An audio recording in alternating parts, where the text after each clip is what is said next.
In this podcast episode, I'm talking about something that is called the 30-minute mile. Now, it came from some years back when I used to coach at a school, and we'll get further into that. But before you guys get into the episode and stuff like that, do me a favor. You want to pay attention to this next part. We are launching an online challenge called 75 Hard, the Conquer Way. Most of you guys have heard of 75 Hard before, uh, and great program. We're doing some things different with it because we want to actually help people get habits to not just do the challenge, but to finish the challenge and actually get a lot of results during and after the challenge. So you'll get some workouts, some nutrition tips, some nutrition challenges, accountability, and things such as that.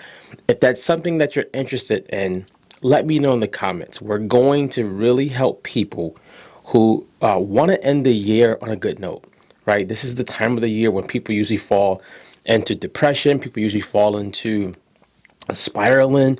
They usually quit fitness around this time. So we're using the 75 hard challenge to make your year better, to make the ending of your year so good so that when you start 2025, you're on the right foot. So let's just jump into it, right? The 30-minute mile, tell you about a story when I was coaching at an elementary school. So I used to coach, I used to go to the school, to Cromwell. It was first and second graders, and then it was fourth and fifth graders, and I would coach them in their gym class.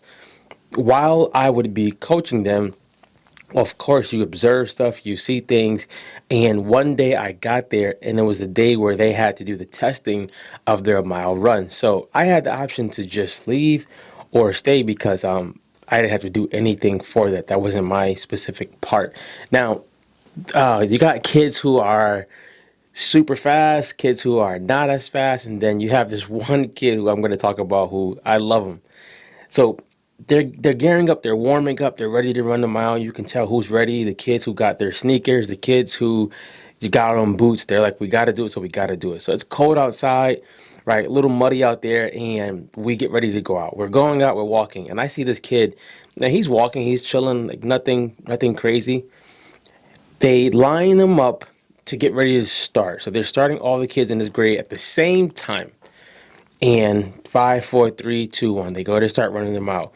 And I look, the fastest kid, he's taking off. Like he's taking off. Some of the other kids are trying to follow suit, trying to keep up with him. And he's doing his thing.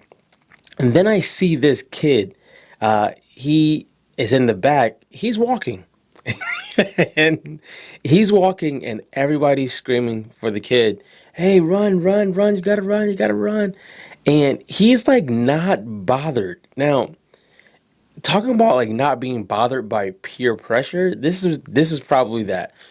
He's walking. He's not saying anything. He's taking his time. He's walking as if he's walking to like the store. He's walking, and the coaches and the teachers are yelling like, "Hey, you got to run fast. You got to get to this certain time. Like you got to get 15 minutes, or else like you fail." And it doesn't phase him. He doesn't care. So the first guy, he laps him. He laps him twice before this kid finishes his first 400 meter. That's a lap around the track. He laps him twice. The fastest kid finishes.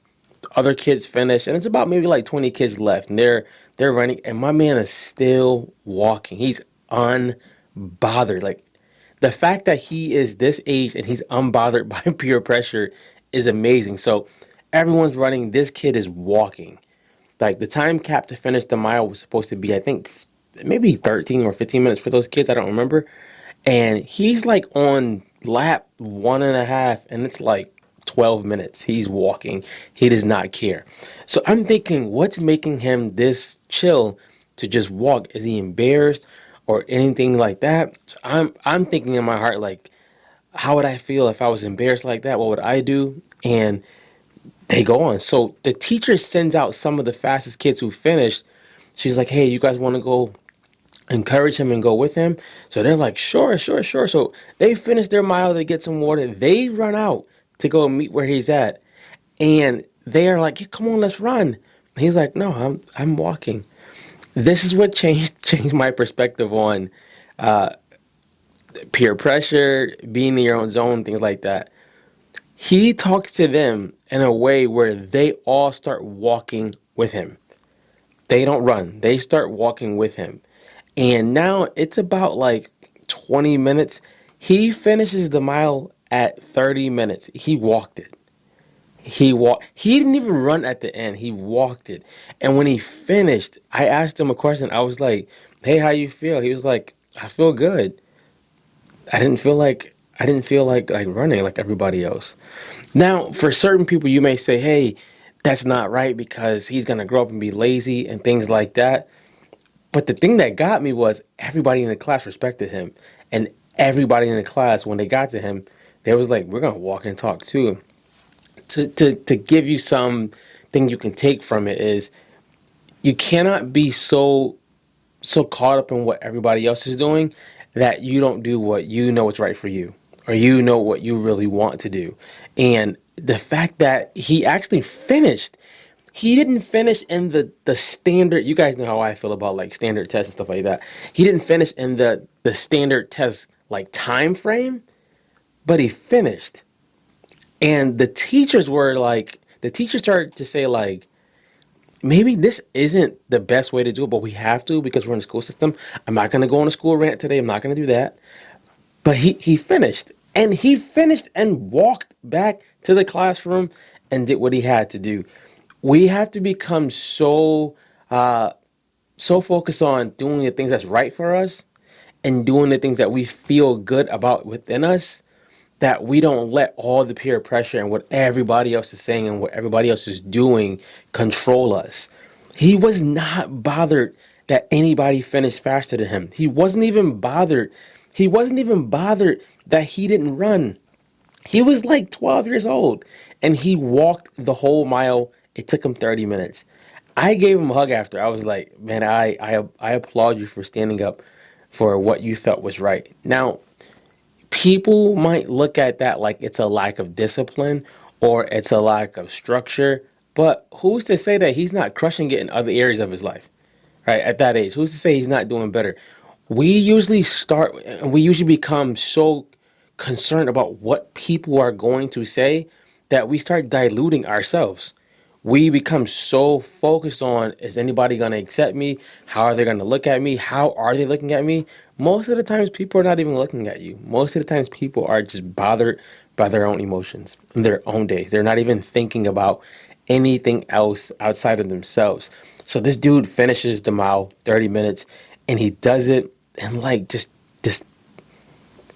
straight like G status. He just walks back. He didn't pick up his speed.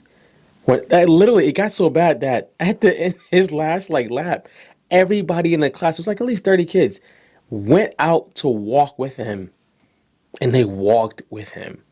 What if the next idea you have is something that could actually help other people, but you're scared to do it because of what people are going to say, or you're thinking what people are saying, they're not even saying anything.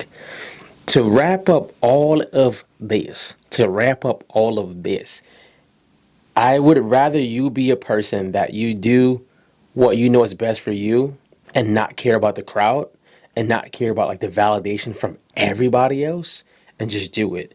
But again, I want to talk about the 75 hard challenge that I'm doing that's a little bit different than the typical one you saw. This is for anybody who at the end of the year, around this time when it gets cold, it gets darker outside at night and in the morning it's darker, you start slacking on your fitness. You start giving up. You start making every excuse. Holidays come and all of that. This is for the person who doesn't want to have that happen this time again. 75 Hard, the Conquer Way. We start on October the 14th. And it's an online program, but it's an online community. And I'm not talking about the community where you just thrown in some group and nobody ever talks to you. I'm checking on you. Some of the coaches that I'm working with on this project are going to be checking on you. You're going to be having nutrition challenges, workout challenges, and then most important, some mindset challenges, because if you can change your mind, you can change your body, you can change your life. If you're interested in that, go ahead and click the link in my bio or just literally comment 75 and I'll send you the link. That's starting very, very soon. And I cannot tell you how excited I am because I know for a fact I was always a person who would struggle with depression and anxiety around this time of the year. And it took a while for me to learn like what was happening. And it took me a while to realize there are things I can do about it. So now I'm offering that to other people as well. If you're interested, I would love to coach you for those 75 days, get you in shape, and most importantly, getting your mind right. I'm out of here, guys. Go be great.